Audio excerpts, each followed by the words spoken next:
Well, we're studying the Great Controversy, chapter 36.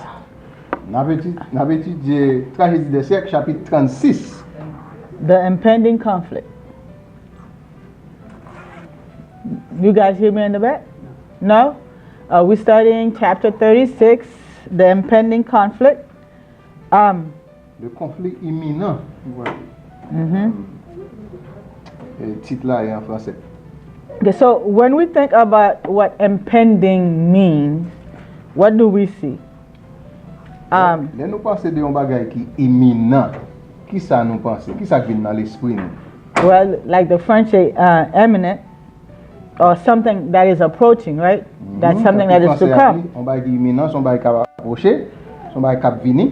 So that's why we could call it the approaching crisis, right? It's almost the same thing, saying the impending conflict. C'est ça que nous avons dit, c'est une crise qui venir. Let's open our Bible to Psalm 119, verse 126.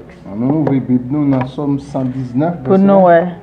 Oh, so we could see 126. 126.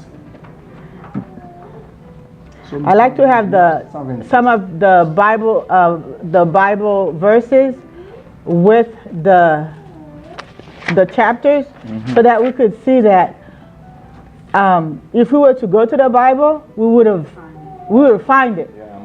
So verset biblique donc pour nous vraiment son étude biblique lié là aller dans étudier chapitre ça où est dans Bible là et puis où c'est ça c'est vraiment une étude ici. Psalm 119 verset 126. 126. What does it say? Qui ça veut dire? Psalm 119 verset 126. 119, 126. Il est temps que l'Éternel opère. Ils ont aboli la loi. So it is time for thee, Lord, to work, for they have made void thy law. So we could see that it's not a new thing that the devil is trying to make void. What? C'est pas un bagage qui nouveau. Nous Satan a essayé pour le faire commandement bon Dieu pas gain valeur encore. When we go to Isaiah 14 verse 12 to 14, for those of us who did the lesson. Dans Ésaïe 14. Verse 12 to 14. Verset 12 à 14 pour moun qui t'a étudié leçon semaine passée. Isaiah 14 verse 12 to 14. Isaïe 14. Isaïe 14. It says, how art thou fallen from heaven, O Lucifer, son of the morning? How art thou cut down to the ground, which did weaken the nations? For thou hast said in thine heart, I will ascend into heaven. I will exalt my throne above the stars of God. I will sit also upon the mount of the congregation in the sides of the north. I will ascend above the heights of the clouds. I will be like the Most High. So, comment es-tu tombé des cieux, étoile du matin, fille de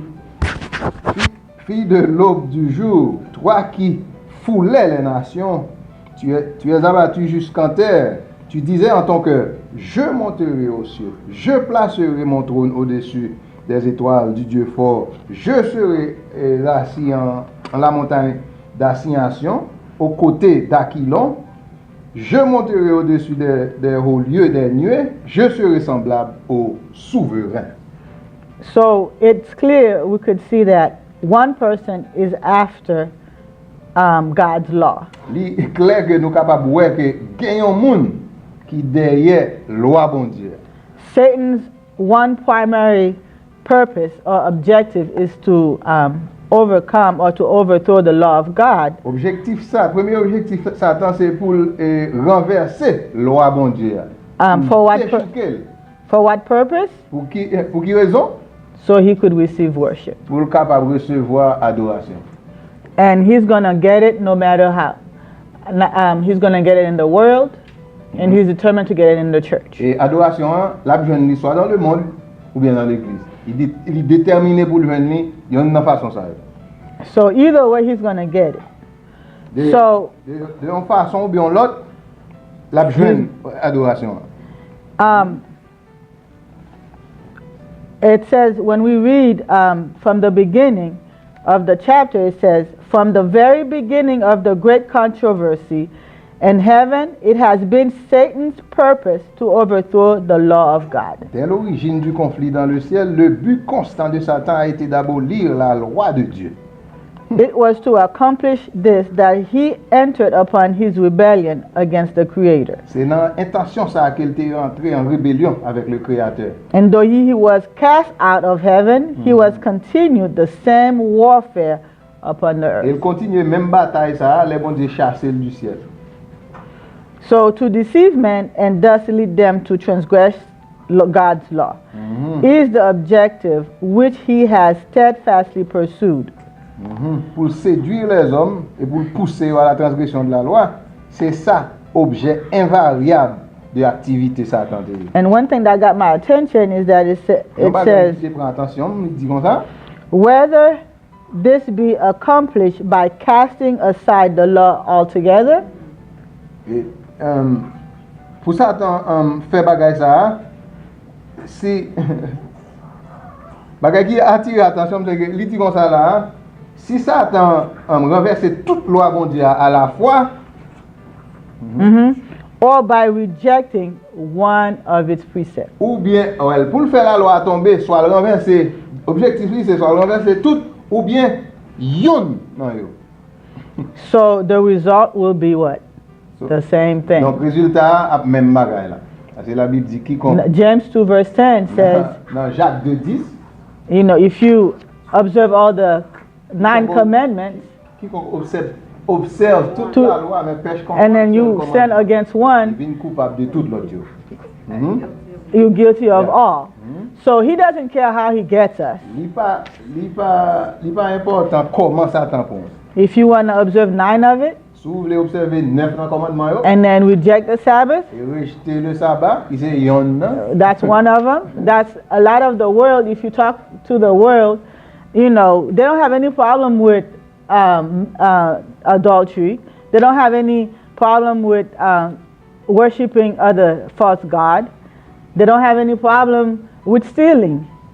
But as soon as you mention the Sabbath, they say, well, this is for the Jews, or this is not for us. They diminish that, right? So, si tu as une conversation avec le monde, parce que tout le monde est d'accord. D'accord, tout l'autre 9 commandements yo là. Mais quand il s'agit du sabbat, commandement ça ali aboli. And one thing that we as Seventh-day Adventists have to be careful of is that because you take upon the Sabbath, nous-mêmes, Adventistes du 7e jour, nous avons besoin, comment on a dit ça, prendre précaution dans ce sens-là. Because the rules still apply. You might observe the Sabbath. Même bagaille ça, nous lisons dans Jacques 2:10 là, il applique pour nous tout. Parce qu'on a observé sabbat, après ça. You're guilty of the adultery. You're guilty of the stealing. Ou coupable de voler, adultère. Or worshiping other gods. Ou bien adorer l'autre bon Dieu. We often think that, you know, I don't go and put up a image up, so I'm not worshiping God. Vous pensez ou pas monter en idole, ou pas bâtir un hôtel, et moi je chercher. Après ça vous dit mettez non devant. On se dit m'ba adorer l'autre bon Dieu. But yet we do. Mais cependant nous fait ça. Either our work, our family, or you could see, I mean, you'll see, I mean, if you read, you could see even there's a new religion now with vegetarianism. Yeah. That's a religion. Yeah, c'est avec le végétarien. So we could So we have to be careful. So, pas nous prendre précaution. And it says, and seeking to cast contempt upon the divine statute, Satan has perverted the doctrine of the Bible, and errors have thus become incorporated into the faith of thousands who profess to believe the scriptures. Et afin de jeter l'opprobre sur les divers statuts, l'ennemi a perverti la doctrine de la Bible de telle sorte que des erreurs se sont introduites dans les croyances de milliers de personnes qui professent la loi, la foi aux Saintes Écritures. So, Satan a fait un bon travail avec le monde chrétien. So it's not the world that we have to worry about. So c'est pas le monde là de yo non pour nous inquiéter nous de lui. We have to worry about us and inside too, because remember he's out to get the world and the church. Yeah, so pas oublier objectif Satan c'est pour le prendre ni monde là ni l'église. Let's go to Revelation 12 verse 7 to 9 and then 12:17. Révélation 12, Apocalypse 12 verset 12 à 17. 7 to 9 Oh, 7 says, à 9. And there was war in heaven. Michael and his angels fought against the dragon, and the dragon fought and his angel, and prevailed not. Neither was their place found any more in heaven. And the great dragon was cast out, that old serpent called the devil and Satan, which deceived the whole world. He was cast out into the earth, and his angel were cast out with him. Et il y eut une bataille au ciel. Michel et ses anges combattaient contre le dragon, et le dragon et ses anges combattaient contre Michel, ou Michael.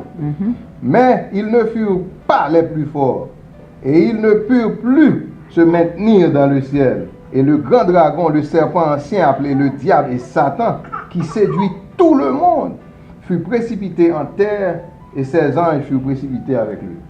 So he's not after one group of people. Satan pas des young groupe monde. He's after the whole world. Il a cherché fait tout le monde l'a perdu. Are we part of the world? Est-ce que nous fait partie du monde ça? So he's after you. Est-ce que nous sous terre t'as dit? Yes. So we see it says the last great conflict between truth and error is but the final struggle of the long-standing controversy concerning the law of God. So dernière bataille nous la donne non. So bagaille qui pour point de démarcation dans bataille ça c'est la loi bon Dieu encore qui j'en était commencé hein et comme ça l'a fini en 2020. Upon this battle we are now entering a battle between the laws of man and the precept of Jehovah, between the rebellion of the Bible and the religion of fable and tradition. Cette bataille elle met aux prises les lois humaines et les préceptes de Jéhovah. La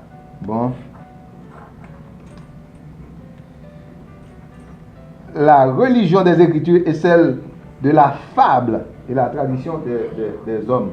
Donc nous te font bon aller. Yeah, so with that, so we see the two. Yeah, go ahead. Nous te font bon aller sur ça qui ça une fable. Yeah. Donc we had a long discussion last week about what is what is a fable and what is tradition. When it comes to that war, il y a eu guerre. One thing I wanted to say when it says there is war in heaven in the lesson. The word war there, it's not as we know it. Oh, you're translating. Okay, go ahead. No, you translate that. It's not a war as people put taking the nuclear armaments and stuff. The word there is polemos in Greek. I don't know if you heard the word polemic. It's someone say something and the other party say something else. You get me? So the fight is God says something and Satan says something. Isn't that what happened in Eden? Yeah. God said, the day you eat and that food, what will happen? And then what the devil, categorically, you shall not. So, c'est bagaille ça. So, quand il s'agit de guerre, elle dit ça, et mot ça nous vient 18 fois dans la Bible, chaque fois employé, signifie lutte, mais Esaïe 14, ben, on idée de ça, côté parler les marchandises de Satan. Second, la vente. Il a la vente. Mensonge. So, c'est idée. Chérie, you don't have to say the same thing. So, c'est l'idée, c'est bagages, ça me dit que guerre là, c'est entre la vérité et le mensonge. C'est ça que Dieu dit et ça Satan dit. So the final conflict is really between truth and false worship. The true Sabbath and the false Sabbath. It's not against anything else. So it's who you worship. And we just saw in Isaiah how, at the end of the day, it's going to be who you worship. And it doesn't matter. You could see it really doesn't matter how you worship, but it's who you worship. C'est qui moun adore. Who you worship. And God has his set way of worship. Yeah. Comment ou adorer à 40 en relation tout parce que bon Dieu bail comment? Bon Dieu bail comment? Il désigne comment? Nous avons un exemple dans Caïn avec Abel. I was going there. So bon Dieu. We could see the example of Cain and Abel. Bon Dieu bail on j'en bagay qui établi. Bon Dieu pas quitter dans confusion. God does not leave us in confusion. There is something that is set and established. L'elle dit on bagay, l'elle dit comment pour adorer, l'elle dit pour faire bagay, il bail comment pour faire. When he said to do something, so nous jouons ça dans Bible. We see that in his word. One thing that got another thing, it says, and rejecting the truth, men. Oh yes. On l'autre bagay qui attire attention, c'est quand elle dit. And rejecting the truth. Les hommes rejetent la vérité. Men reject its author. Les rejetent la vérité, c'est pas ils rejetent auteur vérité. And trampling upon the law of God, they deny the authority of the lawgiver. So, on fait dire ça. Okay. Mais rejeter la vérité, en fin de compte, c'est bon Dieu qui rejette. So it is as easy to make an idol of false doctrine and theories as to fashion an idol of wood or stone. And we talked about that a little bit. By misrepresenting the attributes of God, Satan leads men to conceive of him in a false character. With many, a philosophical idol is enthroned in the place of Jehovah, while the living God, as he is revealed in his word, in Christ, and in the works of creation, is worshipped by but few. Oui, telle idole philosophique intronisée à la place de Jéhovah réunit beaucoup de fidèles, tandis que le Dieu vivant, tel qu'il est révélé dans sa parole en Jésus-Christ et dans les œuvres de la création, n'a que peu d'adorateurs. C'est vrai, vous toujours voyez ça. And I mean, we could. It's always a remnant. And you could see it today. I mean, what is the most popular science? Qui l'idée qu'a propagé dans le monde? Qui plus gros idée dans le monde scientifique qu'a propagé? Evolution. C'est évolution. Yes. And then nowadays you see that people are putting higher education. Et c'est aussi, comment on dit ça en français? Higher éducation élevée. Éducation, comment genre, moi l'autre côté. Higher criticism. Yes. Son pensée côté, moun yo pense yo connaît plus parce que bon Dieu. Yeah, they feel like they know more than God. Yeah, yo critique, yo pense c'est raison. C'est tout ça qui en valeur. En fait, so sous quoi dans bon Dieu c'est rio. As a matter of fact, you know, when you say you believe in God today, they laugh at you. You know, c'est l'idée dans le monde populaire là, c'est l'idée ça. Yeah, that's what the popular belief is. And then you see the idea of relativism. You know, l'idée de relativisme. You know, what's true for you is not true for me. Sa vérité pour moi Ouais, nous entendons ça en pile. Ça, selon moi-même, Or c'est comme Samuel. you could see it this way, but this is how I see it. We've had this conversation about, you know, the great controversy between the great hope, you know. Yeah, nous avons une discussion ça ici déjà entre la tragédie des siècles originale là et le grand espoir, en français. And like I mentioned earlier, the idea of having it's God wants you to, you know, eat a certain way, to behave a certain way, to dress a certain way. Bon Dieu, quand Jean bon Dieu veut nous y, d'ailleurs nous doit différent, j'en habillé pour différent, sont pour complètement différent de Jean monde là hier. So the devil now bring the idea of vegetarianism. So ça attend mais on peut dire comme ça parce que ça attend ouais tout le monde qu'on y a parlé c'est végétarien. Tout le monde veut vivre. Everybody want to be a vegetarian. You want to have a healthier life. So he also have something to say about it. So now instead of eating right, I know a lot of Christians who are promoting vegetarianism, but guess what? They don't even, it's not because of what Jesus said. It's because of what's going to do for them. You know, how it's going to help them lose, be more healthy, how it's going to make them cut, if they lifting weight and this and that, and how, the certain clothes you're wearing cannot be this. It's really a religion. Yeah, so. Yeah, veganism. Nous, on connaît plusieurs frères Maxime, quand il a promoté l'idée végétarienne, quand il n'a pas rien pour le voir avec un biblique. Et puis, les gens sont réellement fanatiques. C'est moun, il y a pas le nom de gym, même les samedis, il va le faire affaire au nom de gym après ça pour they want to be healthy. Yeah, it has nothing to do with God or salvation. Yes. Veganism or vegetarianism? Veganism. Yeah. I thought that veganism was part of the New Age movement. It is a religion, yeah. Yeah, it is part of the New Age movement. Yeah. C'est partie de le nouvel âge.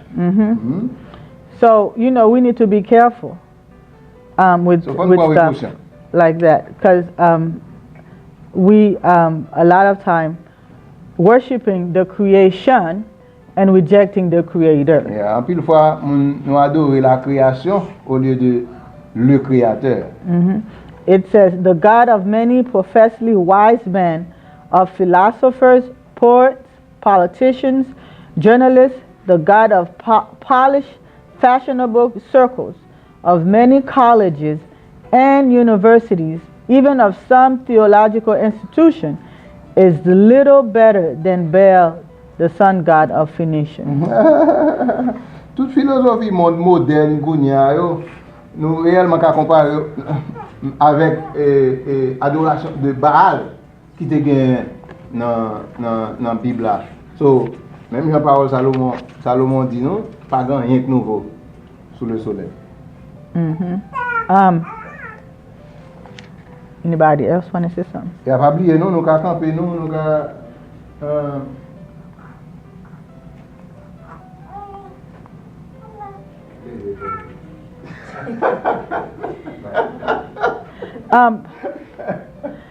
let me go back about let me see, hold on. Thousands who pride themselves upon this was anything. There was a I read in two places, but I wanted to dans deux livres. I can't find it, and yes, it is. Okay, so it says, thousands who pride themselves upon their wisdom and independence regard it as an evidence of weakness to place implicit confidence in the Bible. They lack it a proof of superior talent and learning to cavil at the scripture and to spiritualize and explain away their most important truth. Yeah. So nous te li bagay ça semaine passée. Oui, côté les hommes qui disent, les hommes scientifiques, ils ont dans l'argument. Ils ont dans l'argument, ils fait côté, ils ont montré côté, ils campé. Après ça, sous parler tout doux. Ou quoi dans bon Dieu, ou bien ou quoi dans la Bible. Ils sont tout prêts pour y avoir une série d'arguments pour faire partie. Si tellement ils quoi dans ça affaire. What I wanted to talk about was the word cavil. Ça me devait parler de lui, c'est le mot cavil en anglais. It's to make petty or unnecessary objections. That's the verb of it, is they cavil at the cost, okay?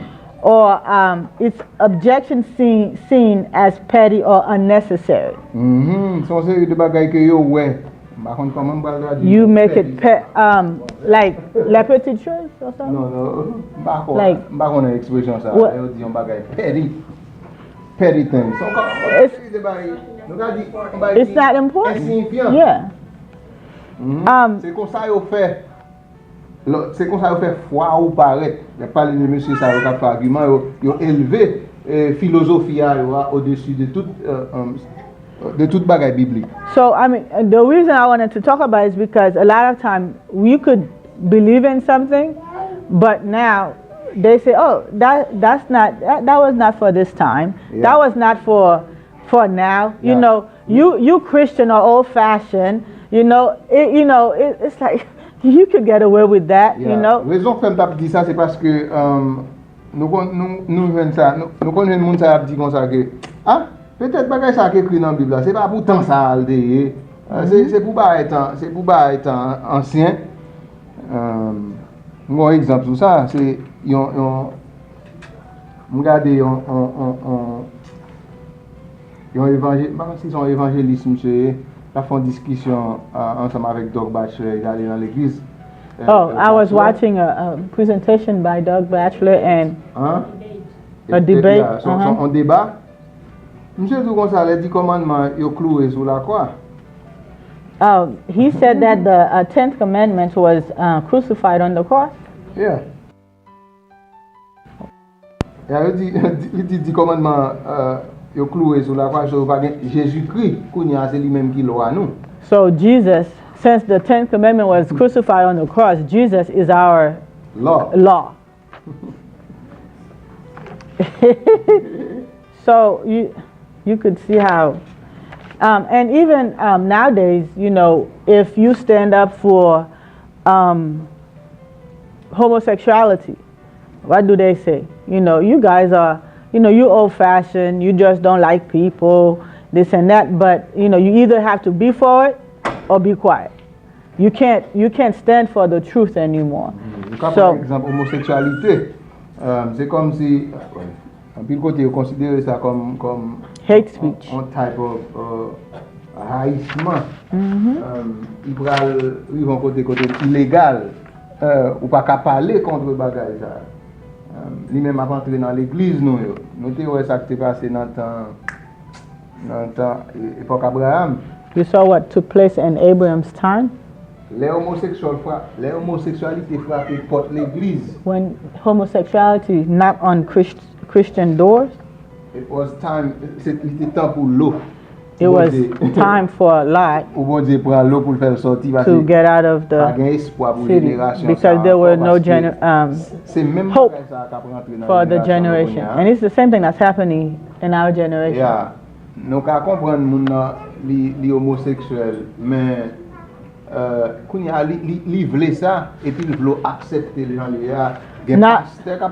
Now you see the homosexual, they want it. So, and they want you to accept it. And you see a lot of pastors now are promoting. They want you to see that God has created a person. God has created the person the way he or she is. Meaning God made them like that. The way they are, meaning Nonsense. Made them homosexual. And while you're talking about that, one of the pastors here with Pathfinders came. I guess they're trying to see how, because homosexuality is. So pendant que je parle de ça, il y a un pasteur boy ici en tête éclaireur. Yeah, they're trying to, I guess, include everyone. They don't want to exclude no one. Essayer d'inclure tout le monde, ils veulent exclure. So they're trying to see how really important it is if your child who is straight, if the gay kid go and mingle with your child or go use the same bathroom, or would it be a problem? So son question, il t'a posé question avec Nirva qui dit, est-ce que ça important si un petit monde qui est homosexuel et puis li ensemble avec petit moun et utiliser toilette, qui ça a gagné pour le ouais ensemble avec est-ce que ça important pour vous? So my response was, réponse moi avec ça if it was, yeah. Ça monsieur a dit non? If it was, yeah. Pasteur a dit non? If the child or whoever it is didn't have that sin problem, would it be okay if I put both boys and girls in the same room? Kounya, il va poser une question, il va dire, est-ce qu'il t'a pour que Kounya pour nous mettre ni petit fille ni petit garçon pour y aller dans la même toilette? And he said no. And he dit non. So I said, then the answer is no. Il va dire, réponse à la question posée, c'est non du tout. Because you can't, it's still the same thing.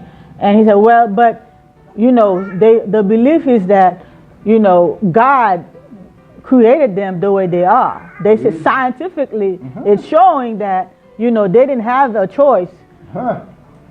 And then pasteur a dit, ou connaît scientifiquement l'idée populaire, c'est ça lié. So c'est bon de créer comme ça. And my response was, sin, there's a lot of things that sin affect. Some kids are born with cancer. Some kids are born with some kind of defects. Does that mean that, what do you do when a kid is born with cancer or have a defect what do you do? Yeah, so il te dit, monsieur encore, sous dit c'est comme ça, qui soit pas le dire avec un petit monde qui fait avec cancer, petit monde qui fait avec défait, qui fait avec eux. Il dit, il faut prier pour eux. So I said, okay, then we need to pray for the homosexual person because sin is sin. And you have to go to the master healer to heal the person. You don't make them feel comfortable. And so he said, okay, let's go ahead and stop the conversation. So you could see that, so they trying to infiltrate the theory.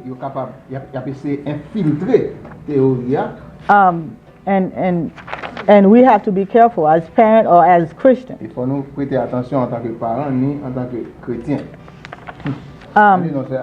Okay.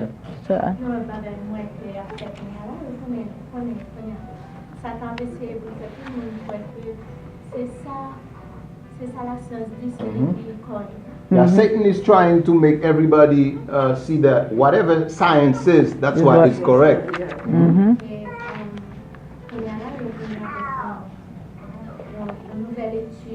They have come up with a new study.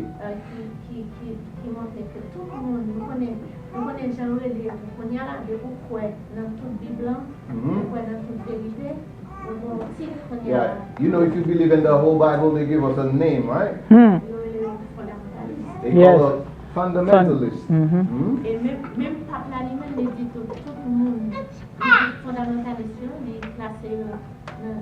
Comme violent. Il dit même si on même si on va faire rien, même si on va faire mal, même si on va tuer, on va faire aucun crime ou violent, comme si on était violent.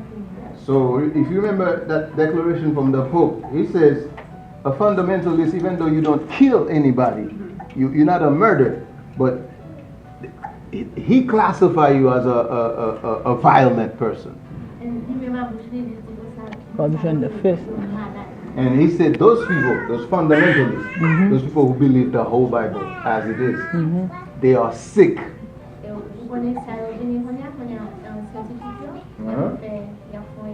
The scientific is doing a study.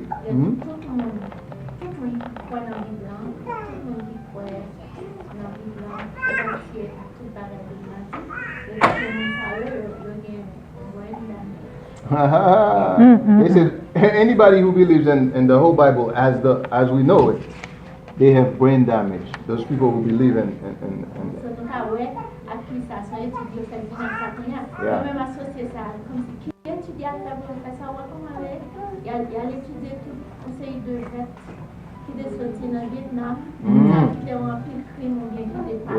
So this study started when they went to study a bunch of Vietnam veterans.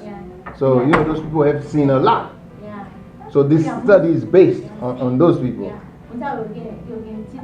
Yeah, they traumatized.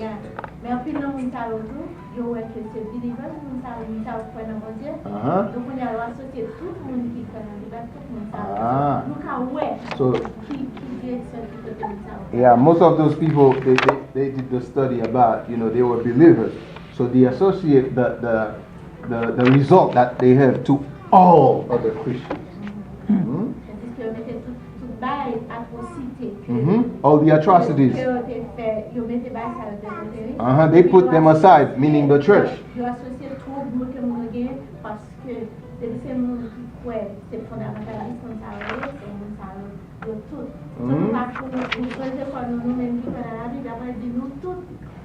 It's coming. Yeah.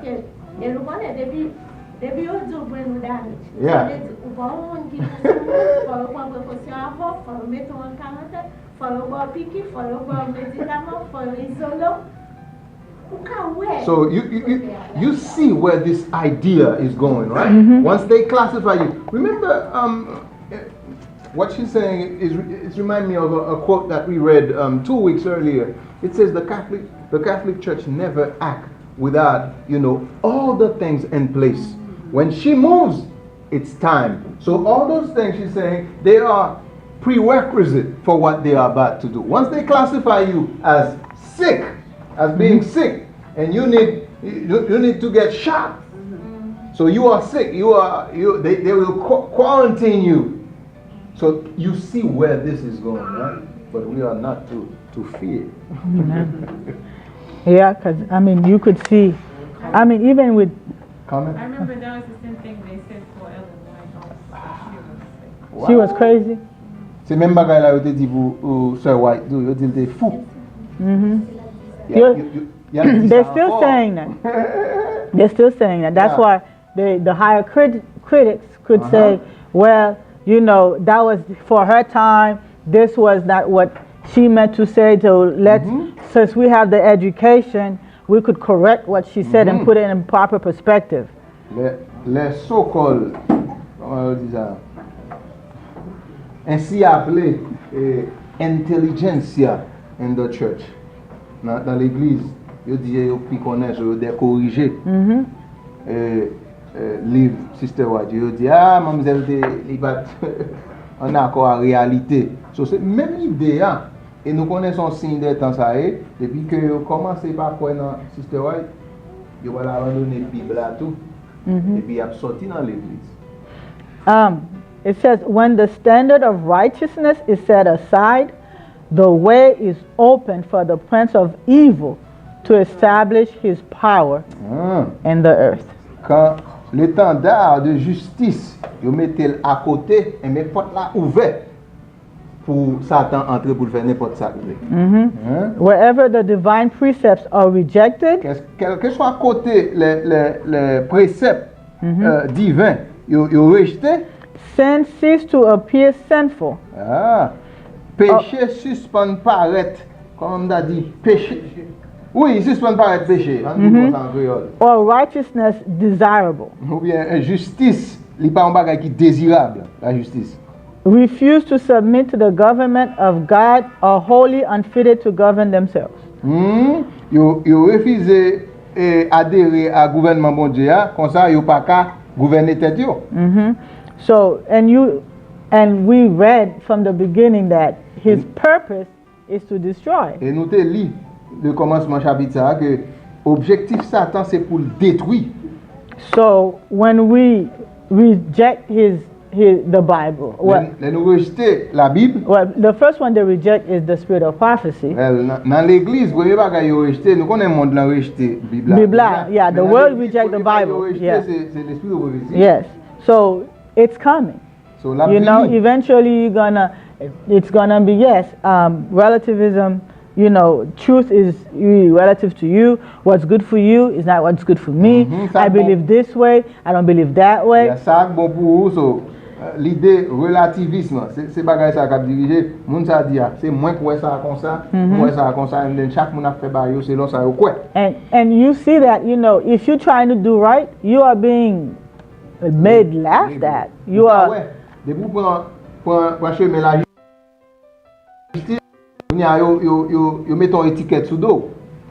You ever hear somebody referred to you as you Ellen White, or parfois, par exemple façon habillée ou bien mon yo dit comme ça, ça c'est Ellen White là. So I mean different things they'll tell you that if you don't listen to certain things they're like, oh you think you're holy. Yeah, sous pas sous différentes musiques ou côté, yo dit ou pense ou saint. Yeah, and I do realize that a lot of us who believe in the spirit of prophecy, or who have the Bible for who's guiding us, we do at time, which is where we falter, we make it seems like you are little Jesus, and the rest of them is here, so you can't co-op. Your attitude, your presentation of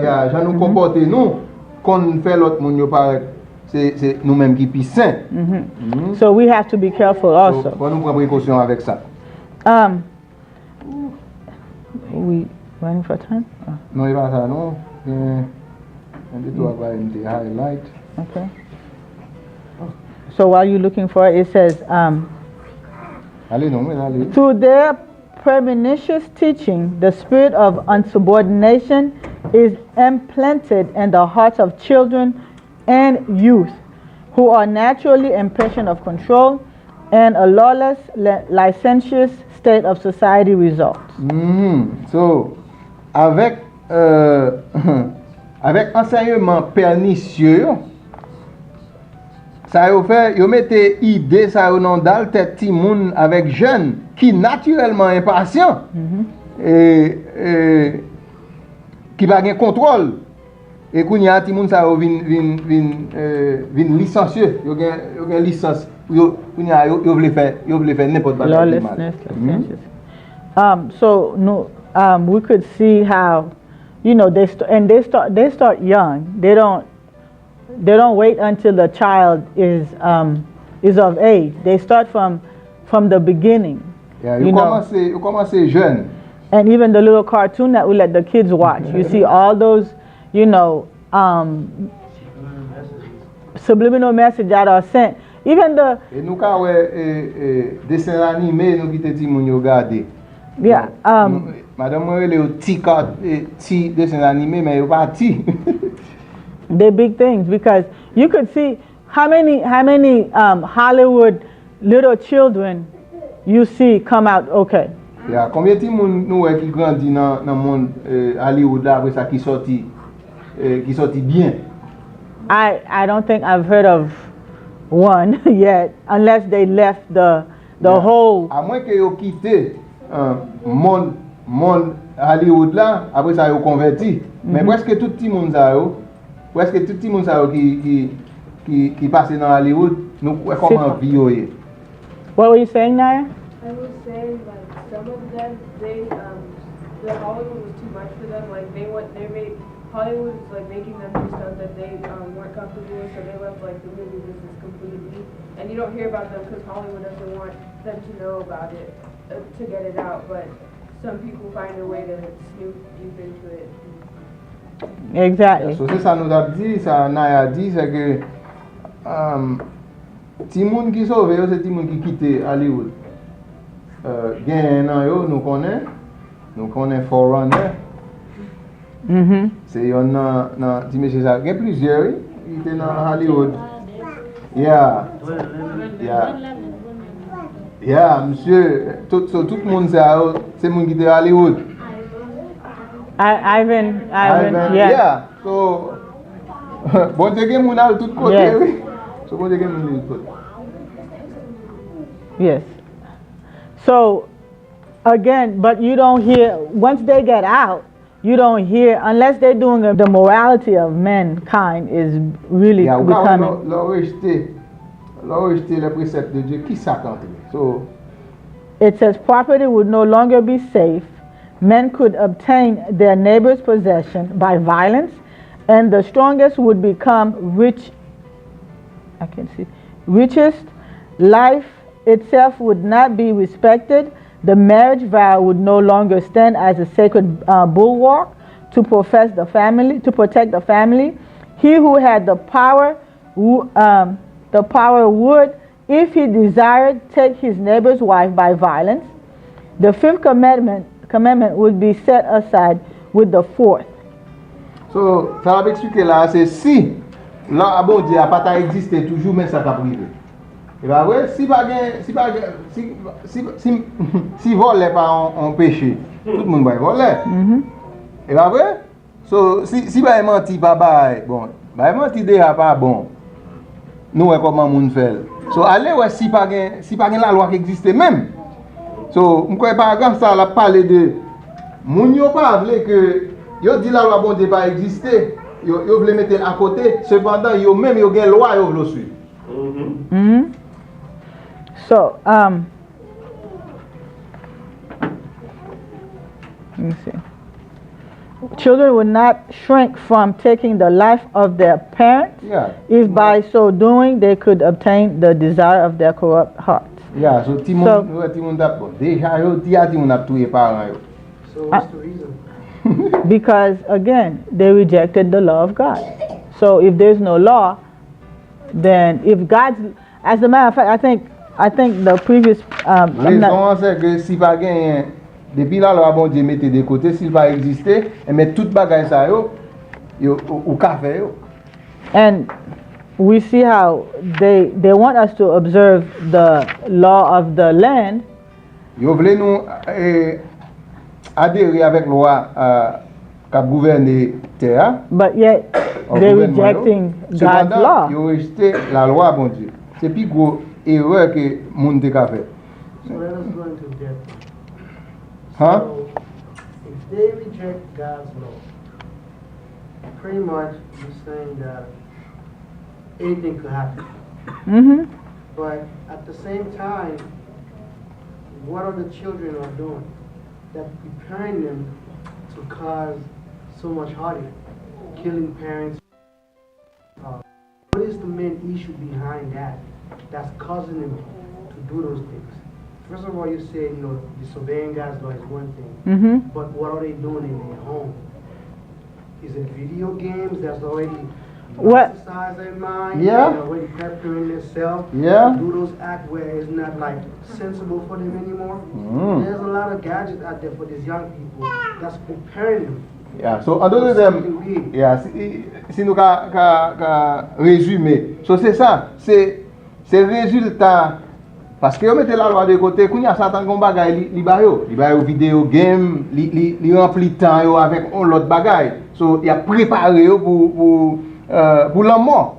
So c'est ça nous, so c'est résultat mettez loi bon Dieu de côté qui fait ça. Well, we see, I mean, we mentioned a little cartoon. Nous mentionnons petit dessin animé yo. So you start off from, okay, even in the home, Christian home, a lot of people don't even have time to pray. Dans la famille Let's be chrétienne, il y a honest. un temps pour prier. If you do pray, you do a microwave prayer. Ou bien si vous priez, vous faites une You prière know, microwave. God, you know my heart, Bon Dieu, and connaît, you know, vous take the connaissez, rest prends- and prends stuff. le reste là. Forgive me, you know, and then Pardonnez, mais vous and then connaissez. and before you finish, you start sleeping, right? Avant, fin prier même, vous Because you're so tired. parce que vous fatigué. So let alone have time to have worship with the child, da, da, da. Allez, ouais, get temps pour faire Devotion. dévotion. So you don't have time for God. You don't have time for the children. Nous pas temps pour mon Dieu, pas temps pour dire. And if you're working 2 or 3 jobs, Vous soit travail 2 ou 3 jobs. so guess who's educating the child? Qu'est-ce qui moun ka While you're cooking a quick fait meal. éducation ti moun yo, allez You- pour vite chérie. Okay, sorry. Qui ka fait éducation ti moun yo. So the cartoon, because it's so down C'est dessin animé à cap éduquer. to see what the cartoon is talking about. Ya, ou pas même chita pour regarder ça cartoon là à parler de lui. Bon, ouvrons une petite parenthèse. Nous comptons 3 moun qui écrit cartoon yo, tout C'est Jesuit. c'est non seulement jésuite, bon, il y a un pile là pas quoi dans bon Dieu, c'est moun qui prend fond qui fait They're atheists. oui, Yeah. c'est athée oui. Yeah. So, Mon partenaire qui écrit me connaît monsieur qui écrit The Simpsons.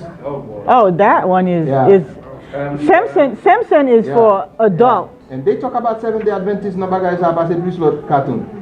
The Simpsons. So when Adventiste c'est terminé dans le show dessin animé ça c'est tout l'autre dessin animé. Simpson is for the adults, Yeah. but you see SpongeBob is for the children. Yeah, Simpson supposé cartoon grand monde et puis SpongeBob pour petit monde. A lot of people love SpongeBob. Oh, it's so innocent. SpongeBob. SpongeBob SquarePants, whatever. SpongeBob pantalon carré. So people love that. But Et comme ça, il va nous aller ouais. Yeah. SpongeBob pantalon carré. that show is it's so devilish. It's not even funny. Oui, et puis chose ça, c'est tellement satanique. Il va pas pour nous d'arri. C'est ça, frère, nous autres dit d'aller. Bagay ça vient désensibiliser nous si tellement. Yo mettez dans forme cartoon. So Ça t'en va jamais paraître avec. that's why he's able to deceive. So once the cartoon is there, he already make it. You know, some family they could watch TV all day, all night with the different cartoon and stuff. Looney Tune, whatever it is. So innocent. Si on movie en dessin animé, au kachita regarder. The child could stay and watch it. And then after that, so it start off from, no devotion, right? You expose them, and then the devil have it, their brain. Idleness is the devil's workshop, right? C'est comme ça, bagay yo introduit. Yon esprit pas fayen qui chita, qui pas fayen, yo dit nous c'est atelier Satan que lui. Ça veut dire sous pas occuper l'esprit avec bon bagay, Satan fournir with something else. So after that step, you see the doing in between, they have the commercials. Après ça, dans mi-temps des animaux yo gen réclame.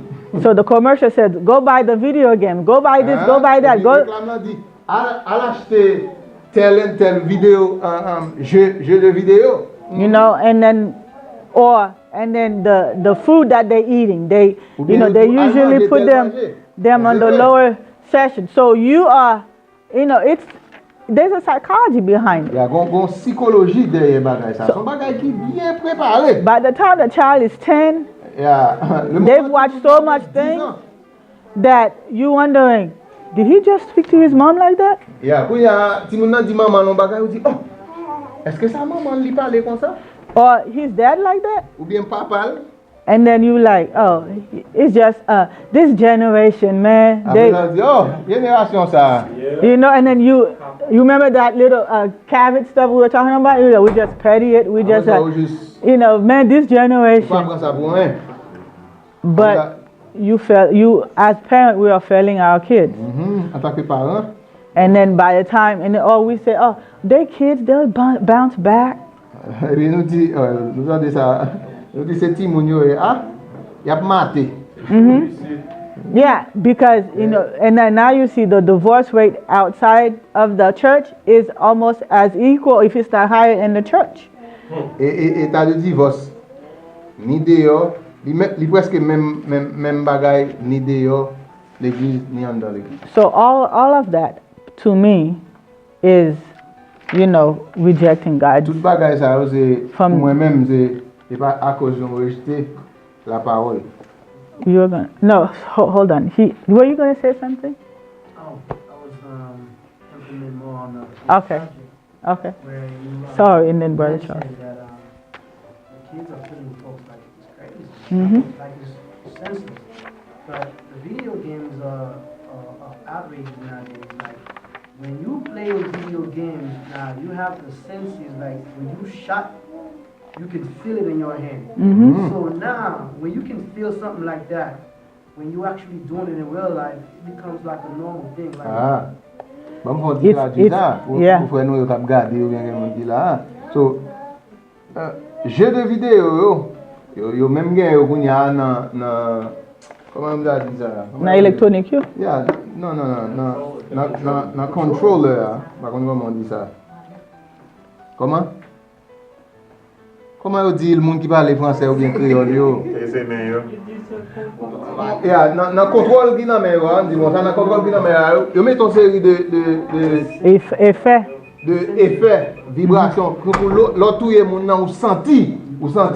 So tout bagay ça son genre son série de préparation. For your Son sorte de defense. préparation pour désensibiliser.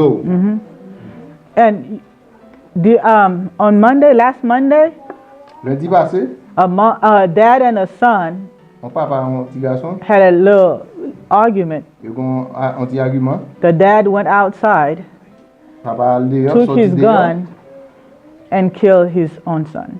Et papa Right here in Chattanooga on Barney. Yeah. Là non. Papa a un argument avec petit garçon, il sorti dehors, il prend un revolver, il tire. And he after they called the police and he just bragging about it. Après il finit les polices, Basically. il a parlé, il a frappé l'estomac comme si son bon bagage. So it prepares you. So bagage ça a préparé. You know, it does Il désensibilise. yes. So, you know, we have to be careful. Whatever you put in, what they say, is going to come out. Garbage in, garbage out. You cannot give something you don't have. Gigo. Yes, you cannot give something you don't have. So mettez en dedans c'est l'ix dehors. If everything, and as a adult we think, oh, I'm grown, it's not going to affect me. Vous pensez, oh, ça va affecter. You just been deceived, because it's going to affect you. Yeah, la pas affecté. that's what the Bible says. By beholding, you become. So if the Bible says it, because He knows. Yeah. He knows, and He said, if you cling unto God, what would happen?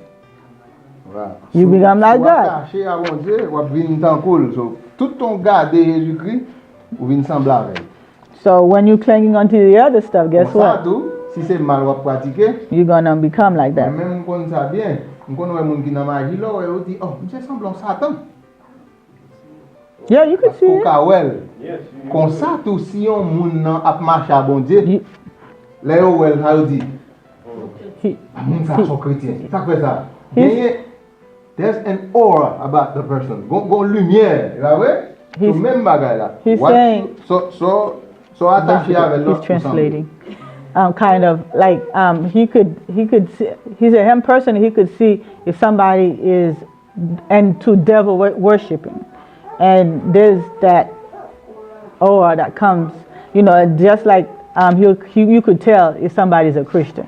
When you walk into a building, they could see. And those of us who are faking it, who go to church and who go to the club goers, they're like, okay, he's a Christian. They could see that you trying to be something you're not. So, you know, we don't need to fake it. Go ahead. Go ahead, Brother Charles. Were you going to say something?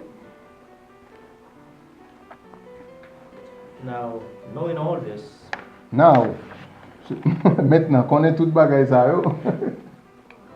with all these children and youths around, Avec jeunes dimon ça yo. they have their qui autour de nous. cartoons, they have their video games, Yo gen jeu de vidéo et les dessins animés. We are now studying the great controversy. Et l'a étudié qu'on y a la tragédie des siècles. How many of these children have their own copy of the great controversy who can read well? Combien de monde ça qui lit bien et puis qui ont copie de tragédie des siècles. And have a timetable from their parents as what they should read and come and explain it to them. Et qui gagnent que parents ont fait un horaire pour eux. So Pour eux lire. So you keep their minds engaged and occupied with the correct things. So pour kembe l'esprit engagé sous bon bagay yo. Then you can monitor the results of what they do and what they see. Et puis pour nous ka wè résultat. Pour nous ka pour nous garder ça, pour nous au courant de ça ti moun yo ap garder. Ça regarder dans télévision ou bien dans gadget yo gen yo. How do we as parents Comment en tant que parents decide to go to heaven and our children are lost because we set comment those nous-mêmes en tant que standards? parents nous décider pour nous lancer et puis pour ti moun yo perdu. It's just a question I'm throwing out. Et son question m'a joué là. And it's sad because you see a lot of parents. I've met a lot of them where, you know, they're always forever praying. Yeah, li triste que me rencontre pile parents yo toujours à prier. And then they neglect the home. Et puis yo négliger They neglect the children. Yo négliger ti moun yo. Or they drop them off somewhere, Ou bien yo lagué yo en côté. not even knowing Et pas même connaît what's going on there. qui ça ka privé dans. All they know, they praying. Tout ça yo connaît, y a un seul bail yo connaît que y a prié. You know, I don't remember if it's the which book in the Spirit of Prophecy where it says you are either raising kids for the for God for heaven. Yeah. Soit ou préparer ti moun pour le ciel or in the devil's camp. ou bien il y a deux camps. Soit préparer ti moun pour aller dans le camp par bon Dieu ou bien aller dans le camp Satan. Yeah, nous. So Go ahead, brother. Yeah, what you just said is actually in the great controversy. it is. Oh, okay. But I think a lot of us, we're as parents. A lot of time when it's about En pile là nous en tant que parents, when it's about outside things, quand il s'agit des choses en dehors, we're more likely to engage. Nous engager plus. When it's ready to bring them to camps or when it's ready to bring them to the park, Pour nous mener dans le parc ou bien dans le camp. But when it's about God's word, we're failing. It's because we ourselves we're not engaged in the reading of the Bible, in the reading of Spirit prophecy, and reading and also reading, not just reading for yourself, but also reading to them. So nous échouer. Quand il s'agit, gain camp, n'a pas mené en parc, nous bail. Mais quand il s'agit de études bibliques, pour nous lire parole là, nous-mêmes, il y a une raison que Timoun yo échoué parce que nous-mêmes en tant que parents, nous échoués. And I think also what we need to understand is that the kids are never too young or too small. Timoun yo pas jamais trop petit ou bien trop jeune. For you to read to them, even In the belly. Pour nous lire même la tragédie des siècles avec eux. Because one thing I could see as parents is that Yon nan bagay que me en tant que parent, you might think that they're not listening. ou ka penser que yo pas attendé, Or They you might listen. think that they're not really Captured. ou ka penser que yo pas captivé bagay yo dans l'esprit yo, but it really is. but y a captivé yo. Because as small as they are and things that you are hearing from them, it's amazing. Aussi petit que yo yé, et bagay wap li yo li réellement étonnant. Every time I take the Bible, I take a book, my son would ask me, Daddy, are you reading the Great Controversy? Chaque fois que je prends un livre, petit garçon me demande, papa, est-ce que c'est la tragédie des siècles pour appeler? You might not know right now what's the Great Controversy. Yeah, li ka pa konnen ki sa tragédie des siècles. But as they get older, Mais it's what you've been feeding them. pendant que ap grandi, c'est ça que ou tap ba yo, And also we need to be careful with what what we're reading, what we're watching, what we're saying, Yeah. what we're doing. Faut nous prêter attention à ça, n'a li, ça n'a tendé, ça n'a gardé. And one other word we didn't mention Yon bagay que nous pas mentionné. social media. We don't have time to pray. Nous pas temps pour nous prier. But we know everything about everybody that's going Et nous on social media. bagay, c'est ça que fait nous les bagay ça yo faisait des comptes. Facebook c'est Facebook. So, you know, we have Instagram, we have Nous Twitter, gen we have this, Instagram, we have nous that, gen Twitter, and then nous gen ceci, nous gen cela là-bas. we seeing all kind of stuff happening. And Ouais. any movement that's happening, what they say, if it didn't happen on Facebook, it didn't happen. Là, on dit s'il pas arrivé sur Facebook, s'il pas sur Facebook, il pas fait. So we are, you know, So then your children, because they're ill-trained, are going to turn you into the authorities when you're on your way to heaven. So, les Yeah. gens qui parlent que, ça veut oui, si mon nom, c'est au poil maintenant, c'est au poil bail ou à autorité. Vous because they don't know better. Mercy. Ça, après, Charles a fait référence à là, parce que la Bible, ni la Bible a dit, neighbor nous va livrer nous, petit or va livrer. So si on pas converti, yo madame mort. Oh, I hope not, boo. Your husband. So, As long as you're right. So, yeah, I mean, c'est pour Salvation. Yeah. A personal issue. I know God is alive, so God is alive. Hopefully, none of us who are here, I'm sure you know, you know, qui allait dans consultant, you know, les bas yo mari pour nous résolu même à Daniel. Pour nous dit te mettre li fait la pluie ou bien le fait tonnerre, n'a prêté en bas bon Dieu. Amen. It's it. No, Oh, okay. and when you get to heaven, Et puis là nous arrivons dans le ciel là. God is going to ask you, where is the flock that Bon I Dieu gave pas you? demander pour famille hein. What's going to be your answer to Yeah. God? Qui réponse soit gain pour bailler bon Dieu. So these are things we got to think about. See? So ça c'est pas pour nous penser, c'est pas sérieux nous pour nous penser ensemble avec eux. And when you really think about it, even children who are here, if your parent is not doing what they need to be doing, La Timon qui là yo, si pas it doesn't mean that you are excused. Ça va les douger excuse. You still could be a beacon of light. Ou capable yon lumière. Is it gonna be easy? Est-ce que la facile? Probably not. Probablement non. But you still have to choose. Because Yeah, at the vous end of savez the day, pour choisir. salvation is a personal issue. It's a À la fin, au fin de la journée, le salut est personnel. God does not have grandchildren.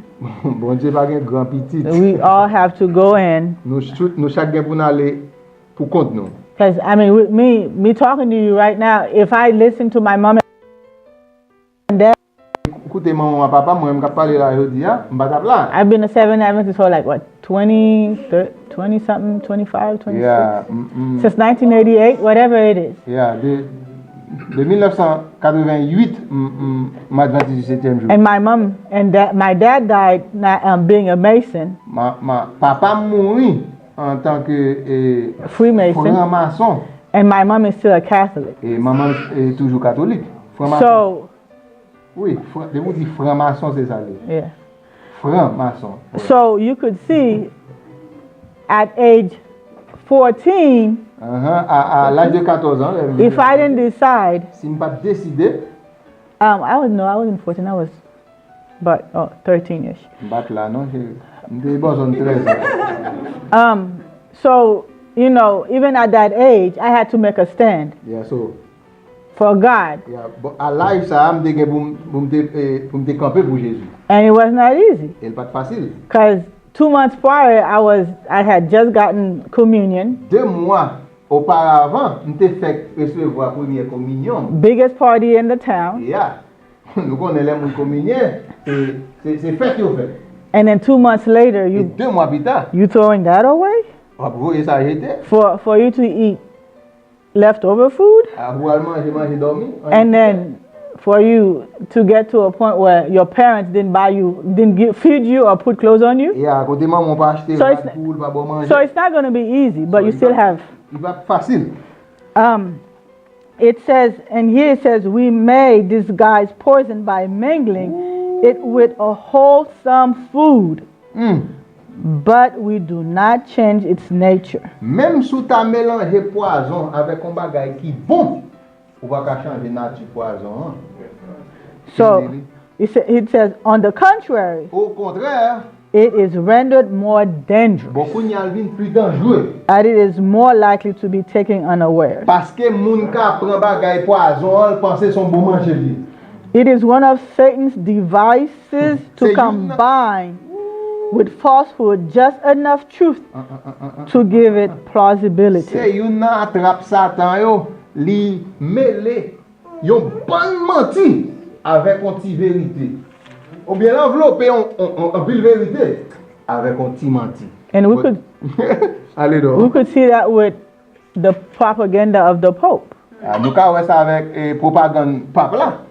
You know, he's telling you that you need to be with your family. Yeah. Côté pape là, message wong gounya c'est de famille. C'est And that famille. and isn't that a good thing? Est-ce que ça pas un bon bagage? Yeah, you need to be with family because God says for you to be the home needs to be. Mais c'est la famille, c'est le premier bagage bon Dieu créé, pas vrai? On that note, chérie, on nous fait transition, ça. We're gonna make a transition. Hold on. Parce que chapitre là fini, n'a traduit. It says there are two truths that Yeah, the that's world what will unite upon. That's two conflicts. Spiritualism. Where's the creed? Huh? Two doctrines. Two doctrines. Two doctrines. Yeah, two doctrines, not truths. Yeah. Sunday sacredness and spiritual formation. Spiritualism and Sunday sacredness. Yeah, that was going to be my next thing. But go ahead. Oh, Yeah, go ahead. Go ahead. No.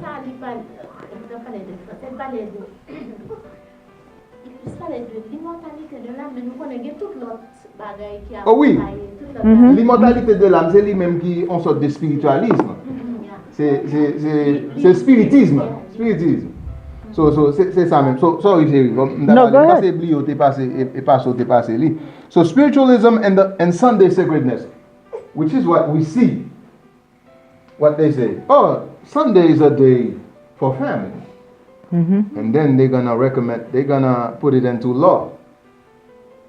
And then it's gonna be Sister White says the family thing they attaching to Sunday sacredness, it's to sympathize.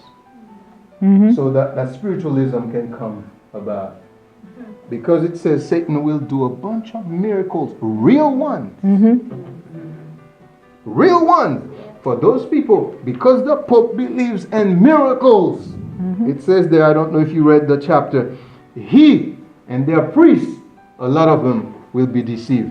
En pile nan yo, c'est deux doctrines ça yo, immortalité de l'âme qui c'est le spiritisme avec la sainteté du dimanche. C'est deux bagages ça yo, nan fait en côté n'a vivre là qui pral yon clé dans persécution qu'a pour venir.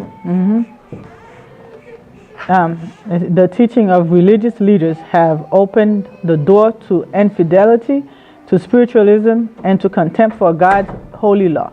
And upon these leaders rests a fearful responsibility for the iniquity that exists in the Christian world. Chrétien qui prêché, nous connaissons, nous te lis dans le chapitre auparavant, Gondal moun qui prêché sous chair que les moun mourir pas mourir vrai. Donc avec bagay ça, idée ça, ce qui est spiritiste,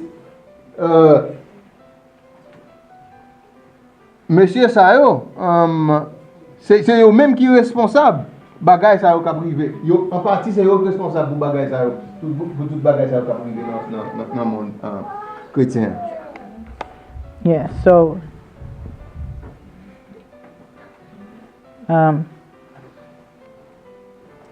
it's a Christian. Hold on. Faut commencer non. Yet the very class put forth the claim that the fast-spreading corruption is largely attributable to the desecration of the so-called Christian Sabbath, and that the enforcement of Sunday observance would greatly improve the moral of society, which is what you just said. Yeah, ça qu'a parlé là que yo pral attribuer bagay ka privé dans la nature. Gen yon paragraphe qui parle sur ça, comment Satan étudie les éléments. Là, oui. He studied the elements. Now he can manipulate them to make hurricane, to make, all those accidents you see on the highways. Those are not my words. You can read them. He's causing all those things to happen.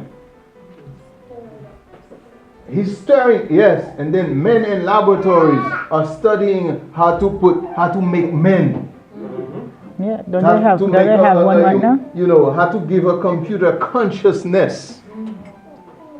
You've heard of Sophia. Sophia. You know the word Sophia, what it means? Wisdom, people. Wisdom. So, all those things. Tout bagay sa yo. Donc, les hommes rive dans moment. By the way, ça me veut dire, même bagay sa yo, dans monde antérieur bien, c'est ça qui rive. Yeah, I mean, the same thing that happened in the pre-flood world, it's the same thing. You can read in Spirit of Prophecy. They used to have their lab where they cause a bunch of amalgamations, Sister White calls them. They make hybrid people and animal, part animal. And those are the things they're studying, how many of you remember the stem cell research a few years ago that on Bush, they passed those laws where they can take those little embryos. So they say it's for the benefit of society. But if the Lord could show us in those dark laboratories that nobody knows about what's happening. Si bon Dieu te ka montre nous dans laboratoire noir, ça yo qui ça ka privé. Dans réformation tant moi en bas l'église yo. There under the churches during Reformation time there were torture chambers. If you go to Europe you can visit them. The same thing is they're doing the same thing today. Il fait même bagay là, yo te côté préparant dans le chambre pour y aller torturer chrétiens. All those things are not to make us fear. But we know that. I love that prayer. Say, Anne, comment, tu penses que qu'on a élisé à marcher? Open their eyes, Elisha. Gehazi.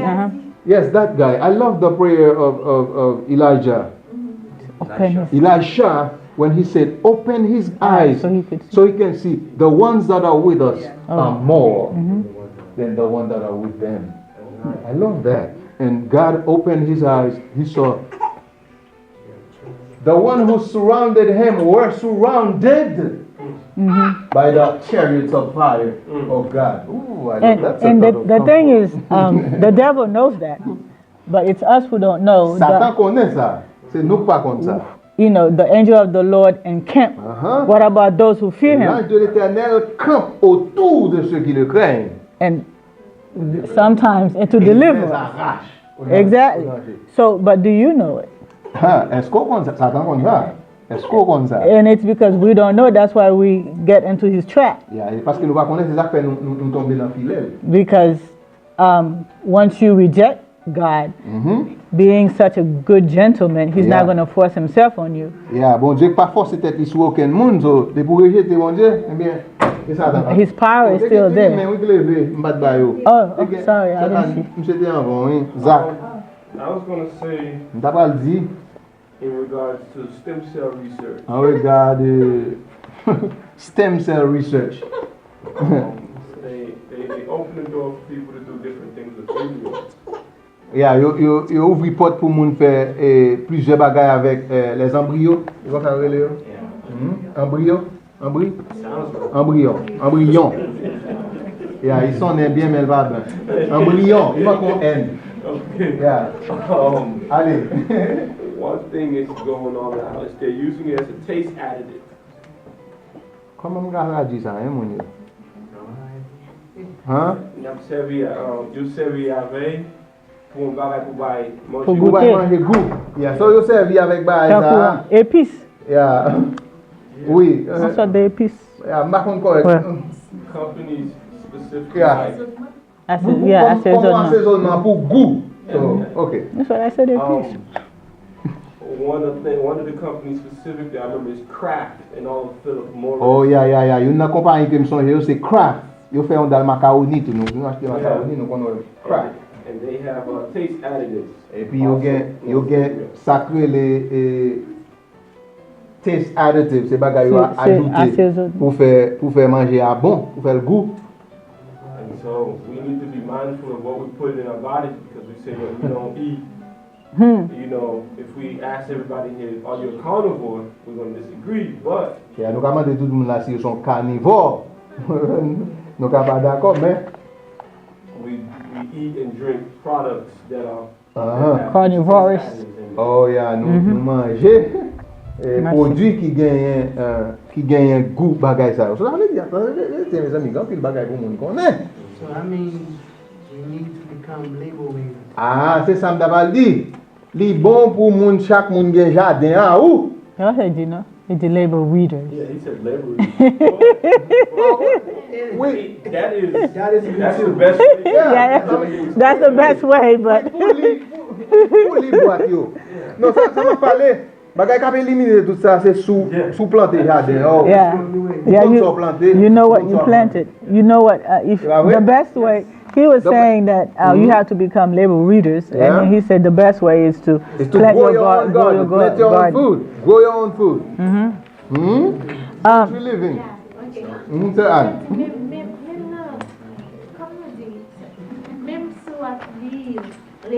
Yeah, even if you're reading the labels, they have a bunch of terms that you can read even if you went to school. Now they do another thing. Yeah, and certain juice. 100% juice. For example, they told you an apple juice, it's 100%, you know, apple juice, but when you go to the label,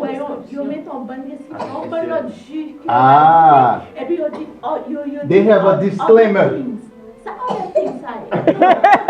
Yeah, they have a disclaimer. They have a bunch of juice and they say other things. I think it could be. Woo. Yeah, for flavor. Yes, there's a to preserve the flavor. Preservatives. Yeah, I was gonna say another thing. Hold on. She's talking still. No, go ahead. You.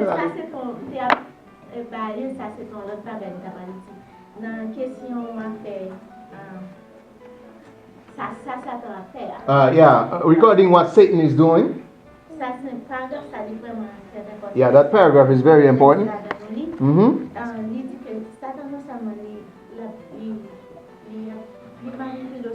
Yeah, Satan not only manipulated the elements, but all the things that are in laboratories. Yeah, all those scientific researches, he's behind them. He doesn't neglect one little detail.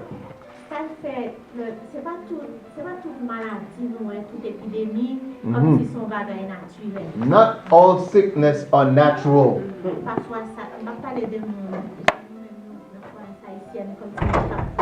Yeah, I'm not thinking. I'm not talking about in the idea in our Haitian idea, like people is causing people to get sick.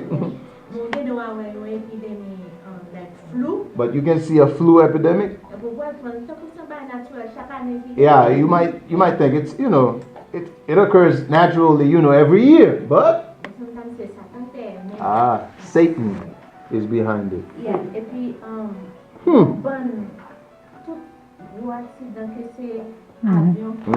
All those major accidents, maybe ship on the sea or airplanes that crash, earthquakes. Yeah. Yeah, he's behind them. And then, you know, as a calamity. And then he make God responsible for those things. Yeah, it's because I've heard it. A lot of Seventh-day Adventist Christians, when those things happen, they said it's God who's judging. And yeah, the same thing he did with the story of Job. So Satan make God responsible for those things.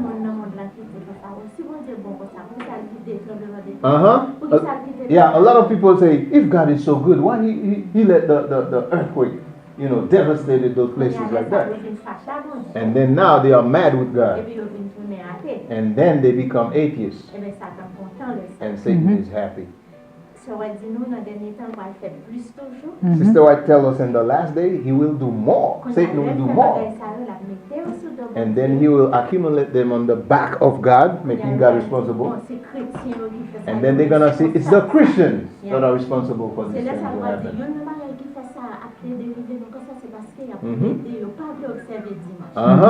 Yes. One of the things Satan's going to say is, the reason why all those things are happening is because those people are profaning Sunday sacredness. When they observe the Sunday, observe Sunday sacredness, everything will stop. That's what Satan will say. God will not be angry with them anymore. Yes, indeed, brother. Yeah. No, we need to remember that the Spirit of the Lord is grieved.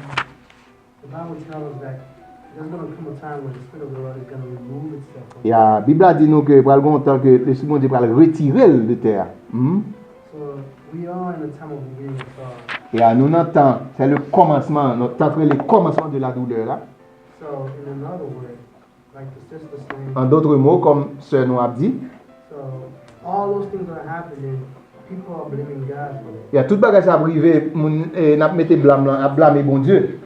So if you're a Bible student, you know the Bible talks about that. Si on est étudiant de la Bible, vous connaissez la Bible a parlé de bagage ça. In Matthew, he talks about that. Things are going to happen more and more. Il y a bagage ça va arriver de plus en plus.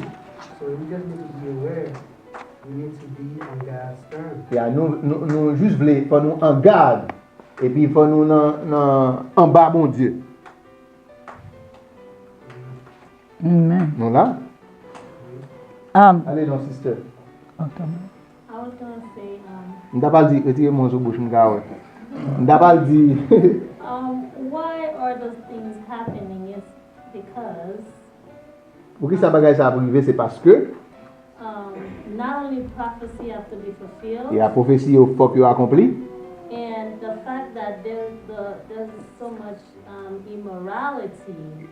Il y a si tellement immoralité. And God has removed himself. Et bon Dieu retiré tête lui même après nous autres dit l'esprit bon Dieu retiré lui. And the devil's weapons, it's already pointed. And then he disasters happen. Yeah. Et fusil Satan qui a des armes à la main il paraît après ça il juste fait désastre de tous côtés. Yeah. It says Satan has control of all whom God does not especially guard. Mes amis, Satan gagne contrôle tout le monde que bon Dieu pas garder. He will favor and prosper some in order to further his own designs. Nous avons ça l'a fait un peu dans prospérer. Nous connaissons des bagages qui dit the ends justify the means or division, comment on dit diviser pour conquérir? Yeah, diviser pour régner.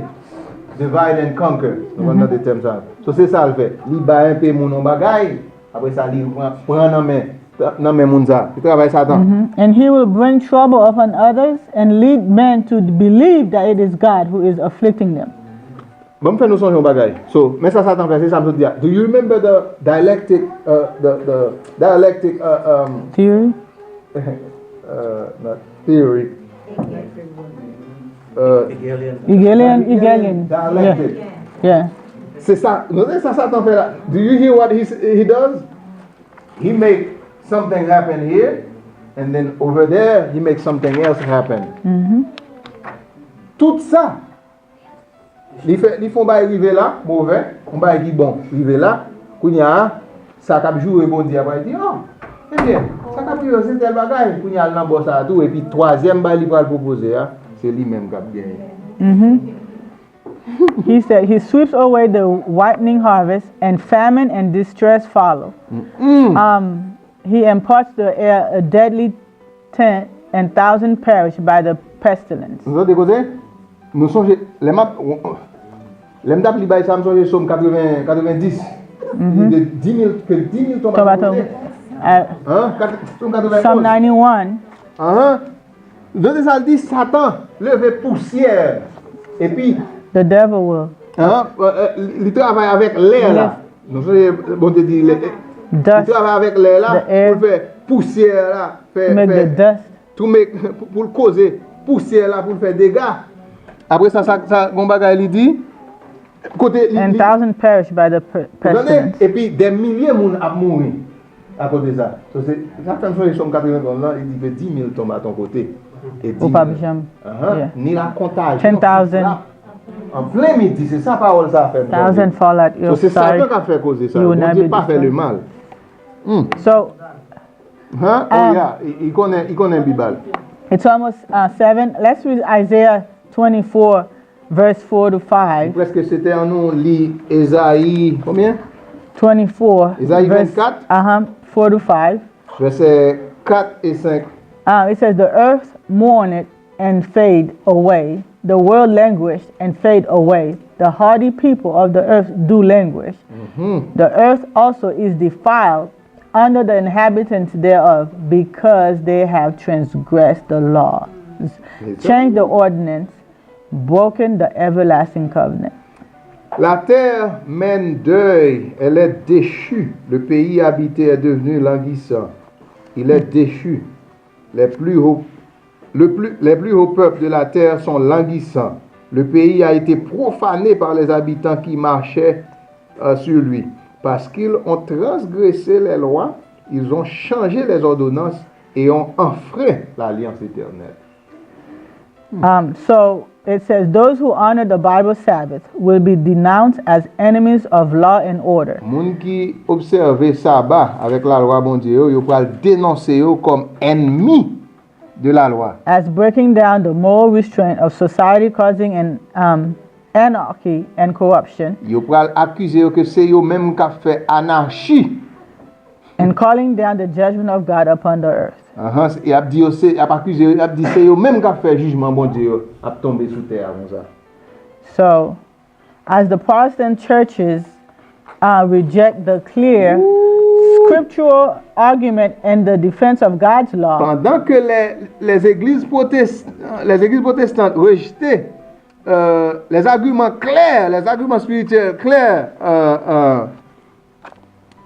en défense de la loi de Dieu, they will long to silence those whose faith they cannot overthrow by the Bible. Il n'y a pas lutter pour y faire tout le monde péla.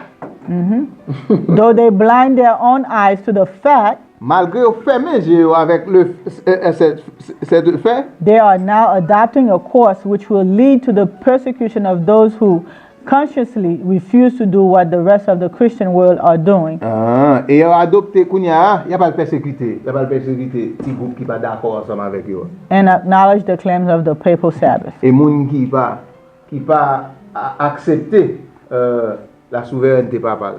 Last verse we're going to read, Revelation 13, verse 16 and 17 says. Before you read, can you read Ecclesiastes 12, verse 12? Ecclésiaste 12.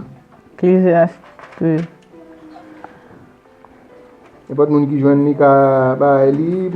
It says, and further by these, my son, be admonished of making many books.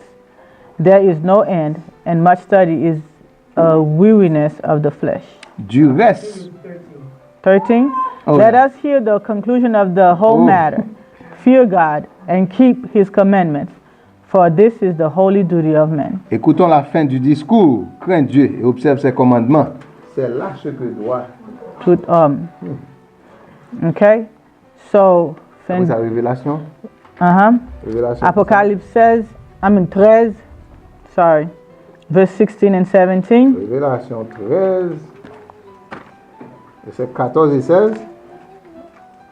Non, 15 et 16. 16 and 17, I'm sorry. Oh, 16 et 17. And he caused all, both small and great, rich and poor, free and bond, to receive a mark in their right hand or in their foreheads, and that no man might buy or sell, save he that had the mark of the mark or the name of the beast or the number of his name.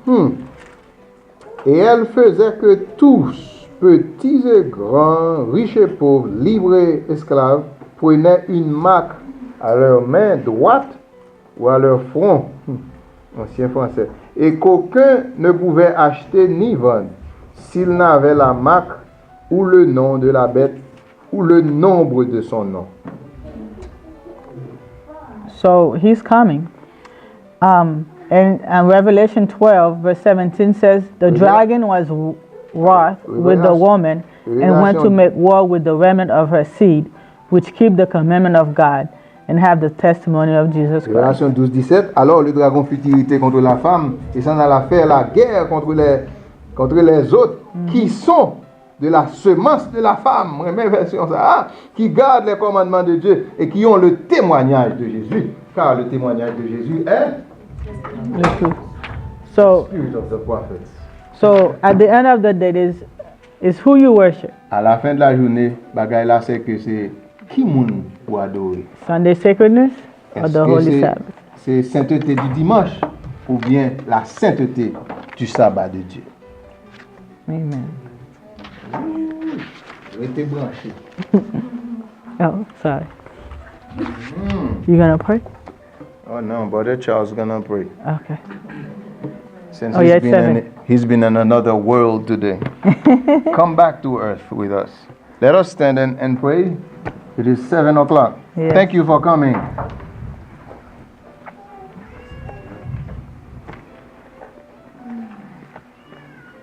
Let's stand up.